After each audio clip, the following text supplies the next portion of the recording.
The most important aspect of life is time, and there's literally nothing else as important. Everything else, except for time, is essentially infinite, but our life is typically in reverse. Today, we're going to talk about an idea that I learned from a friend of mine that will help you transform how you think about every task that you do in your daily life.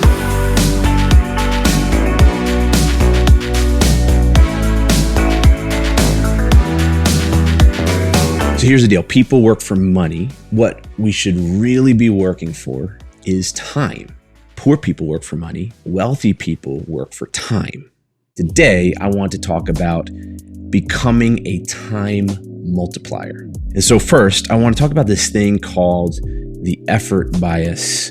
And this is a concept that was introduced to me just recently. And it's this idea that you only value something that has a lot of effort involved in it. So we don't end up valuing results as much as we value the effort that it takes to get the results, even if the results are mediocre. So now we all know that time is the most valuable resource that we have. In fact, it's the only non-renewable resource. Therefore, every person in the world should be looking at ways to maximize the return on their time and even find ways to buy back their time. However, the exact opposite is generally true, except for the very wealthy. They operate in a very different way. For the average person, their goal is to generally waste time to validate the results or validate their income. And this is because our culture seems to value the time consumption over the results. And I actually think that this is like a demonic thing, a satanic thing. It's horrible because if you think about it, if you wanted to keep people from doing what they were meant to do, what they were called to do as their mission, maybe as their mission by God, then the best way to do that is to just have them waste their entire lives and never get to that thing that they were supposed to do. And I actually recently read a book that was written by Napoleon Hill way back, I think in like 1919, and it was only released in, I believe, like 2012 or something like that. And it's called Outwitting the Devil. And if you don't know, Napoleon Hill wrote Think and Grow Rich and all these other books. And Think and Grow Rich was one of like the foundational personal development success books out there, especially at the time. In his book, Outwitting the Devil, it's very interesting. And this is back in the early 20th century when he wrote this. And you realize that in his mind, the devil's chief strategy to steal souls for him is to make people drifters. What he called is drifters. And these are basically people who just meander through life. They're time wasters. And so I think that this is a really bad thing, this idea of the effort bias. It's the idea that time is infinite and money is finite and scarce. That's completely backwards. Time is finite and money is infinite. And we need to find ways to multiply time using money, not multiply money using time. We need to buy back our time, right? And we need to do it in ways that actually creates more money and more time. I used to be in this place. I was in a place where I believed this lie. I believed that I needed to validate my worth by how much effort I gave, by how much time I put in, not necessarily the result. Once I realized, many years ago that this is an insane idea, I changed how I thought about everything in my life and business because I wanted to be able to have as much time as I could for the things that I valued and things that I wanted to do. And I didn't want to waste my life not being able to do those things just to try and be achieving some result in money. I wanted the opposite. I wanted more money and more time. And that's what I was able to achieve and what I'm achieving. And that's what I want to share with you. So remember, poor people waste their time earning money. Rich people use money to make more money. But really wealthy people use money to make more money and more time. And it's both passive and active. And so let's talk about this idea of a time multiplier. What is a time multiplier and why is it important and transformational? So a time multiplier is someone who makes it a priority for everything that they work on to give them back more time in the future. It's not necessarily more money. It's more time in the future. And so an example might be, let's say you automate some mundane task in your business. Like, let's say it's like paying your bills, right? A bigger thing would be like building a business, right? Or creating SOPs in your business or creating repeatable processes that get better results. So let's say you do that thing, right? And let's say it takes you an hour to set that up. Think about it this way. A time multiplier does those things, makes every task something that then they set it up. Let's say it takes them an hour, let's say 15 minutes. Let's say it takes you 20 hours. But every time it runs in the future, it actually gives you back that hour, right? So it takes an hour to set it up, gives you back an hour the first time it runs. The second time it runs, gives you back another hour. And now you're net positive on your time invested, right? And now it's exponentially, literally adding hours to your life.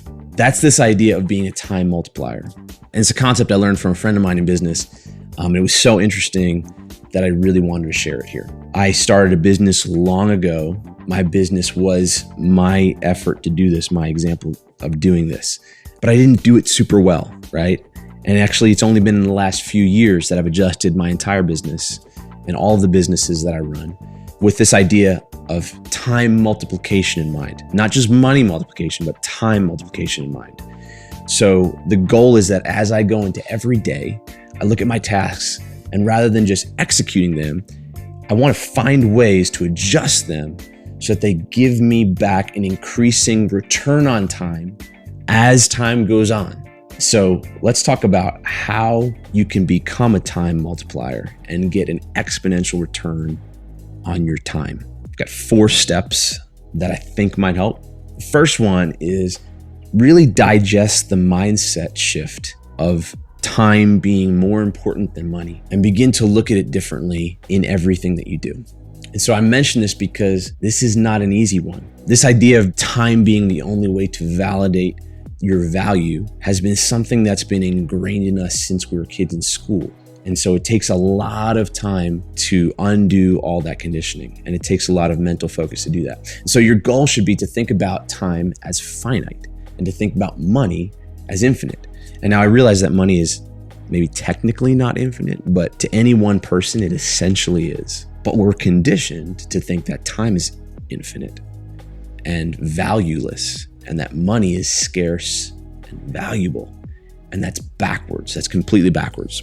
This may be the first time you're actually realizing that or listening to it because it's been so ingrained in us.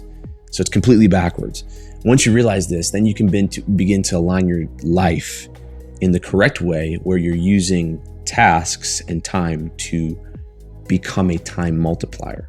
Second one is assessing your daily schedule. You have to start thinking about what are the things that you're investing your time into on a daily basis, and begin to assess your time budget as if it were an actual money budget. And this is something that you may have not done for a while. And it's kind of the first time you do it after a while, it's kind of like looking at your credit card statement every month, realizing that, oh, wow, I wasted money here and I wasted money here and I wasted money here. It's kind of the same thing. You look at your schedule for the week and you assess where are the areas that I've actually invested my time wisely and where are the areas that I've wasted my time. So you assess your daily schedule and your weekly schedule. Number 3, then you start making changes to that schedule. My weekly calendar, I look at like a bank account. It's like my seed money, my investment for my dreams, what I'm trying to do, right? And I want to maximize the results of the time that I have, my bank account of time. So I allocate time intentionally in advance in what I call blocks. And this is not a new system, but like time blocking is how you do that, right?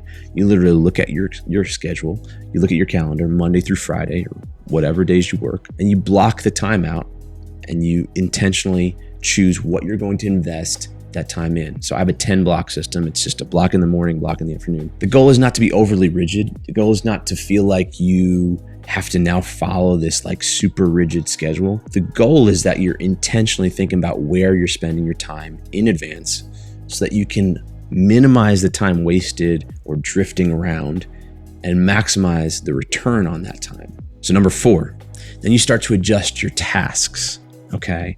And this is where, for me, it was a great reminder every single time I went into a task, this idea of a time multiplier. As you do your tasks every day, as you put your task list together, prioritize the tasks that are going to give you a multiple on your time in the future. The equivalent of the automated bill pay, the equivalent of the SOP, right? Where you teach someone something that they can now do for you. Prioritize the tasks that are going to actually multiply your time. And then take it a step further, begin to adjust the tasks that don't multiply your time so that they potentially can. For example, if there's a task that lands on your list to do X, Y, and Z, you take the time to teach someone or record a video or record an SOP to actually teach someone how to do that thing and then delegate it. That might take a little bit more time up front, but it actually, if you can delegate it completely and it's something that repeats, it's going to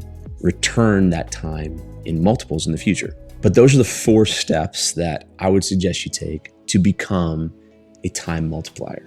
It can seem like a lot of work to manage your time. Like that seems like an anxiety-inducing thing. And the truth is you can't really manage your time, so don't even try.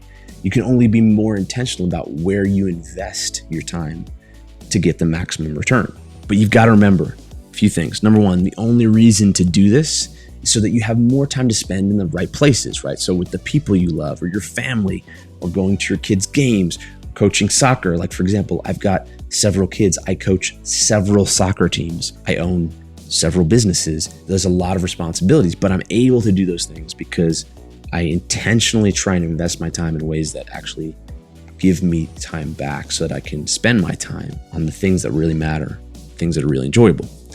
The other thing I want to mention is being a time multiplier is not being a hustler. Hustle leads to burnout. A multiplier leads to rest, peace, and wealth. It's different. And lastly, you have to make time for rest. You got to make time for prayer, meditation. You've got to make time for fitness. You've got to make time for family. And those are all things in your time blocks that you can actually choose to invest in. So rather than wasting your time doing something that is not something you want to do, you might actually find yourself being able to intentionally spend time in those places where maybe you're not able to right now because you're just allowing yourself to spend time in those places in the excess time, the time that's left over, and there may not be any time left over. And then the time you spend in your business is exponentially better when it comes from a positive place of high energy because you've been able to do these things, you've been able to rest and keep your body fit and all those kind of things. And so look, I hope this helps you live out a high performance life, a God-honoring life. For more tips like this from me or to work with me, please visit kenott.com or kennethott.com. Thanks. Never stop growing.